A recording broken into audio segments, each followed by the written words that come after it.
Welcome to recipes in my way. இன்றைக்கி நம்ம அருமையான சுவையில் நாட்டுக்கோழி குழம்பு தான் செய்ய போகிறோம். ரசித்து ருசித்து சாப்பிட்ற மாதிரி இந்த நாட்டுக்கோழி குழம்பை எப்படி செய்கிறது, இதுக்கு தேவையான பொருட்கள் என்ன பார்க்கலாம் வாங்க. 1 கிலோ நாட்டுக்கோழியை க்ளீன் பண்ணி எடுத்து வச்சுருக்கேன். மிக்சி ஜாரில் ஒரு துண்டு பட்டை, 2 ஏலக்காய், 1 நட்சத்திர சோம்பு, 4 கிராம்பு, 2 இன்ச் அளவுக்கு இஞ்சியை நறுக்கி போட்டுக்கலாம். 6 பல் பூண்டு, சின்னதாக இருந்தால் 10 பல் சேர்த்துக்கோங்க.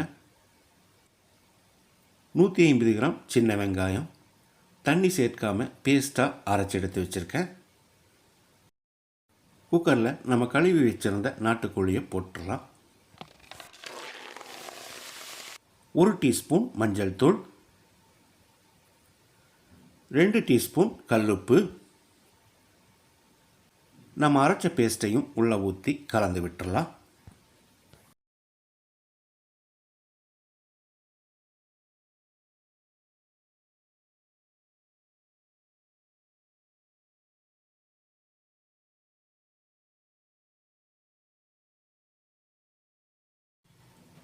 ரெண்டு கப் அளவுக்கு தண்ணி சேர்த்து கொதிக்க விட்டுடலாம்.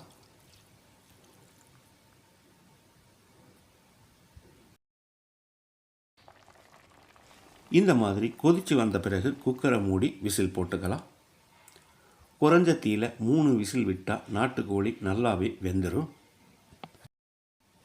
பேனில் 1 டீஸ்பூன் எண்ணெய் ஊற்றிக்கலாம்.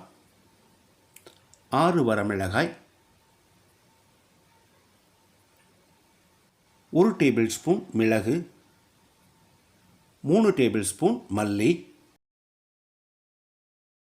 2 டேபிள் ஸ்பூன் முந்திரி. 1 நிமிஷம் இதை கருகாத அளவுக்கு வறுத்துக்கலாம்.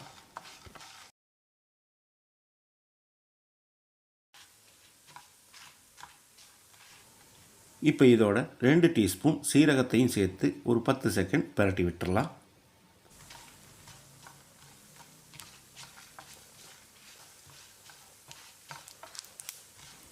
அரை கப் அளவுக்கு துருவின தேங்காயை சேர்த்து ஈரப்பதம் போகிற அளவுக்கு 1 நிமிஷம் மறுபடியும் வறுத்துக்கலாம்.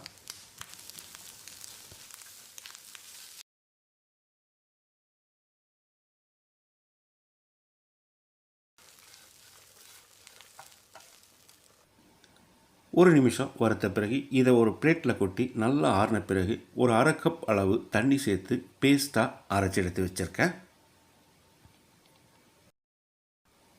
3 விசில் வந்து ப்ரெஷர் அடங்கிருச்சு. இப்போ திறந்துடலாம். நாட்டுக்கோழி எந்த அளவுக்கு வெந்திருக்குதுன்னு பாருங்கள். குறைஞ்ச தீயில் வேக வைக்கும்போது நல்லாவே வெந்துடும். இப்போ இதில் நம்ம அரைச்ச பேஸ்ட்டை ஊற்றிடலாம். கூடவே 1 கப் அளவுக்கு தண்ணி சேர்த்துக்கலாம். தண்ணி சேர்த்து கலந்து விட்ட பிறகு 6-7 நிமிஷம் கொதிக்கட்டும். இந்த ஸ்டேஜில் உப்பு சரி பார்த்து போட்டுக்கோங்க.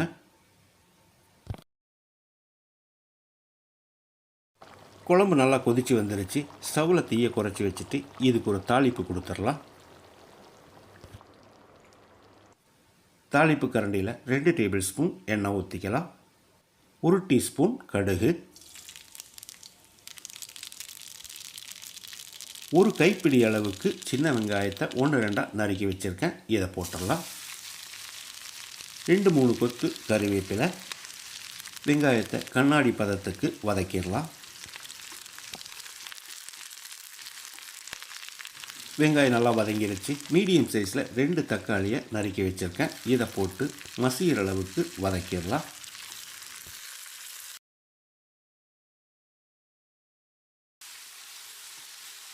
தக்காளி இந்த அளவுக்கு வதங்கினதே போதும். இதை குழம்புல ஊற்றிடலாம். இதோடைய பொடியாக நறுக்கின மல்லி இலையும் தூவி கலந்து விட்டு இறக்கிடலாம். அருமையான சுவையில் நான் செஞ்சுருக்கிற இந்த நாட்டுக்கோழி குழம்பை இதே மாதிரி இதே அளவுகளோடு நீங்கள் செய்து பாருங்கள். இந்த வீடியோ பிடிச்சிருந்தா லைக் பண்ணுங்கள், கமெண்ட் பண்ணுங்கள், ஷேர் பண்ணுங்கள். சப்ஸ்கிரைப் பண்ணாதவங்க சப்ஸ்கிரைப் பண்ணுங்கள். மறக்காமல் பெல் பட்டனை கிளிக் பண்ணுங்கள்.